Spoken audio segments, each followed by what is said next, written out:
ห้องรัฐมนตรีกระทรวงแรงงานและสวัสดิการและสังคมได้ลงเคลื่อนไหวเยี่ยมยามและสุขยุหน่วยแรงงานเนื่องในโอกาสวันกรรมกรสากลครบรอบ140 ปีเนื่องในโอกาสเฉลิมฉลองวันกรรมกรสากลครบรอบ140 ปี1พฤษภาคม1886 1พฤษภาคม2026ในวันที่29 เมษายน 2026ท่านพงษ์ไสยศักดิ์อินทาราทองรัฐมนตรีกระทรวงแรงงานและสวัสดิการสังคมพร้อมด้วยคณะ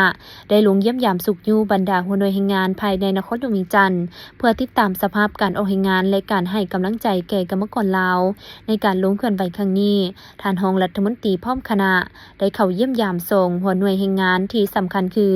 บริษัทโฮย่าลาวจำกัดและบริษัทจงทุ่มโซลาร์เทคโนโลยีลาวจำกัดผู้เดียวในแต่ละแห่งท่านได้รับฟังการรายงานโดยสังเขปเกี่ยวกับสภาพการดำเนินธุรกิจการคุ้มครองแรงงานและการจัดตั้งปฏิบัตินโยบายต่างๆต่อผู้ออกแรงงานพร้อมนี้ท่านยังได้ลงเยี่ยมยามขั้นตอนการผลิตและพบปะโอ้ล้มกับกรรมกรอย่างใกล้ชิดโอกาสที่มีความหมายความสำคัญนี้ท่านพงษ์ไสยศักดิ์อินทาราได้กล่าวว่าบรรดาผู้ประกอบการหรือหัวหน่วยแรงงานและผู้ออกแรงงานที่ได้เอาใจใส่ปฏิบัติหน้าที่ของตนอย่างมีความรับผิดชอบสูงซึ่งปัจจุบันแรงงานจะอยู่ในประเทศใดก็ตามรวมทั้งอยู่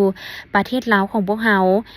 แรงงานมันมีความหมายความสำคัญหลายเป็นปัญหาตัดสินการขยายตัวทางด้านเศรษฐกิจสังคมโดยเฉพาะได้กลายเป็นปัจจัยสำคัญในการพัฒนาเศรษฐกิจสังคมในการผลิตและพาหนะการผลิตเขาเจ้าได้ยกสูงสิทธิ์เป็นเจ้าตนเองและประกอบส่วนทางด้านสติปัญญาและกำลังเหือแหงเพื่อช่วยขับเคลื่อนการพัฒนาเศรษฐกิจสังคมของรัฐในแต่ละระยะเส้นการก่อสร้างถนนหนทางก่อสร้างขัวอาคารการขุดค้นแร่ธาตุการบริการพลังงานไฟฟ้าน้ำประปากลจักรซ่อมแปลงบริการปรุงแต่งการขนส่งการผลิตในโรงจักรโรงงานการบริการและอื่นๆล้วนแต่มีการประกอบส่วนอย่างตั้งหน้าของกรรมกรและชาวผู้ออกแรงงานเฮ็ดให้พื้นฐานโครงสร้างเศรษฐกิจสังคมของชาติมีความหนักแน่นเข้มแข็งขยายตัวอย่างต่อเนื่องประกอบส่วนอย่างแข็งแรงเข้าในการหันเป็นอุตสาหกรรมและทันสมัยตามทิศที่พรรคกำหนดไว้ดังนั้นผู้ออกแรงงานจึงมีความสำคัญเฮ็ดแนวใดให้กรรมกรเหล่านี้สามารถประกอบส่วนทางด้านเหือแหงสติปัญญาความรู้ความสามารถและได้รับการปกป้องอย่างเต็มที่นอกจากภาครัฐบาลแล้วผู้ใช้แรงงานเองก็ต้องเห็นความสำคัญต้องถือว่ากรรมกรเป็นครอบครัวของตนเองถ้าสมาชิกในครอบครัวบ่มีความปลอดภัยหรือบ่ได้รับสิทธิ์และความเป็นอยู่ที่ดีในครอบครัวก็จะบ่มีความผาสุกได้นอกนี้ท่านยังได้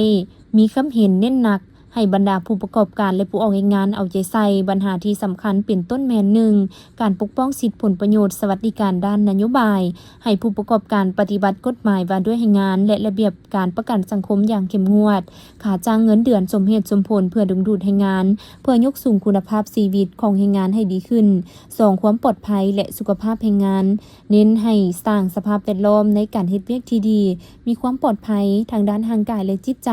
เพื่อลดพ้นอุบัติเหตุและพยาธิอาชีพให้กลายเป็นศูนย์3พัฒนาฝีมืองานสุขยุแรงงานลาวให้มีความตื่นตัวในการพัฒนาตัวเองให้มีทักษะฝีมือและระเบียบวินัยเป็นกำลังแห่งหลักในการขับเคลื่อนเศรษฐกิจสังคมของชาติให้มีความเข้มแข็ง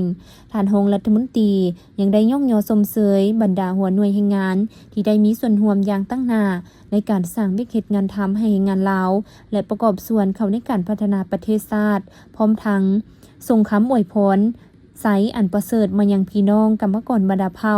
และสั้นคนผู้ออกแรงงานทุกทั่วหน้า